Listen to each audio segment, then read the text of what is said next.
سالوں پہلے کی بات ہے کہ ایک بہت ہی زیادہ ظالم بادشاہ تھا. اس کا رویہ اپنی سلطنت کے لوگوں کے ساتھ بہت ہی زیادہ ظالمانہ تھا. بادشاہ ہمیشہ ان طریقوں کی تلاش میں رہتا تھا کہ جن کے ذریعے سے لوگوں سے زیادہ ٹیکس وصول کیا جائے. بادشاہ ایسے لوگوں سے گھرا ہوا تھا جو اس کے غلط کاموں کی تعریف کرتے تھے، اور جو لوگ اس کے غلط کاموں کی نشاندہی کرتے بادشاہ ان کو بہت زیادہ ناپسند کرتا. بادشاہ کی سلطنت میں ایک ایسا ذہین سوداگر بھی تھا اور بادشاہ اس کو شدید ناپسند کیا کرتا تھا. ایک روز سوداگر بادشاہ کی عدالت میں حاضر تھا اور بادشاہ سے بحث کرتے ہوئے سوداگر نے کہا کہ ہر شخص اپنی زندگی کو مکمل کر سکتا ہے جب تک کہ وہ اپنے ذہن کا استعمال کرے. بادشاہ یہ سوداگر کی یہ بات سننے کے بعد بہت ناراض ہوا اور حکم دیا کہ سوداگر اور اس کے پورے خاندان کو 1 ماہ تک بغیر کسی کام لیے استبل میں رکھا جائے، اور 1 ماہ کے بعد سوداگر اپنے دماغ کی مدد سے 1000 سونے کے سکے اکٹھا کر کے بادشاہ کو دینے کا پابند ہوگا. سوداگر کے پاس اب بادشاہ کی بات ماننے کے سوا کوئی اور چارہ نہیں تھا، اور سوداگر نے بادشاہ سے درخواست کی کہ وہ اپنا ترازو بھی اپنے ساتھ لے جائے گا، جس پر بادشاہ نے اتفاق کیا اور اگلے ہی روز سوداگر اپنے خاندان والوں کے ساتھ وہاں رہنے چلا گیا. سوداگر کچھ دیر تو بیٹھ کر سوچتا رہا، پھر تھوڑی دیر بعد اس کے ذہن میں ترکیب آئی. وہ اٹھا اور اس نے گھوڑوں کی کھاد کو ناپنا شروع کر دیا. گھوڑوں کے رکھوالے یہ دیکھ کر بہت ہی زیادہ ہنسے اور وہ سوچنے لگے کہ یہ سوداگر پاگل ہو گیا ہے. ایک رکھوالے نے سوداگر سے پوچھا کہ وہ ایسا کیوں کر رہا ہے، جس پر سوداگر نے جواب دیا کہ بادشاہ نے حکم دیا ہے کہ وہ ہر شاہی گھوڑے کی خوراک کو ناپے کہ ہر گھوڑے کو کافی خوراک مل رہی ہے یا نہیں. جس پر سوداگر نے ہر گھوڑے کی خوراک کو ناپا اور ان میں سے کچھ گھوڑوں کو مکمل خوراک نہیں مل رہی تھی.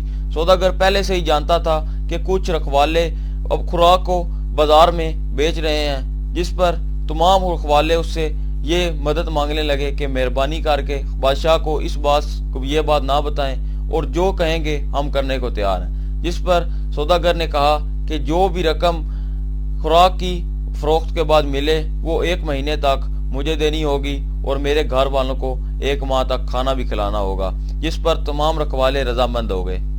1 ماہ بعد سوداگر نے 1000 سونے کے سکے لا کر بادشاہ کو دیے. بادشاہ دیکھ کر بہت حیران ہوا کہ سوداگر بغیر کوئی کام کیے کیسے 1000 سونے کے سکے جمع کر سکتا ہے. لہٰذا بادشاہ نے سوداگر کو حکم دیا کہ وہ اپنے خاندان والوں کے ساتھ دریا کے قریب ایک جھونپڑی میں رہے اور اس بار بغیر کوئی کام کیے 2000 سونے کے سکے جمع کر کے دکھائے. یہ حکم بادشاہ نے صرف سوداگر کے ذہن کی آزمائش کے لیے دیا.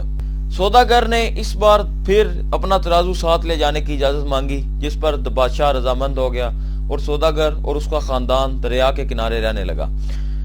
سوداگر نے دریا کا پانی تولنا شروع کر دیا، جس پر ملاحوں نے دیکھا اور کہا کہ تم ایسا کیوں کر رہے ہو. جس پر سوداگر نے کہا کہ بادشاہ نے مجھے حکم دیا ہے کہ دیکھو کون سا ملاح زیادہ مسافر لے کر کشتی میں سوار ہو رہا ہے. جس پر تمام ملاح پریشان ہو گئے کیونکہ سب ہی اپنی کشتی میں زیادہ مسافر سوار کرتے تھے، اور انہوں نے سوداگر سے درخواست کی کہ وہ بادشاہ کو یہ نہ بتائے کہ ہم زیادہ مسافر سوار کرتے ہیں اور وہ جو چاہے گا ہم کرنے کو تیار ہیں.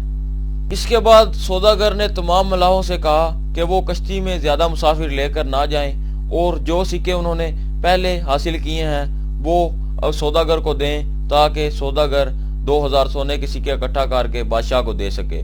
1 ماہ کے بعد سوداگر نے دوبارہ 2000 سونے کے سکے اکٹھا کر کے بادشاہ کو دے دیے، جس کے بعد بادشاہ کو سوداگر کی یہ بات ماننا پڑی کہ انسان اپنے ذہن کی مدد سے کچھ بھی کر سکتا ہے.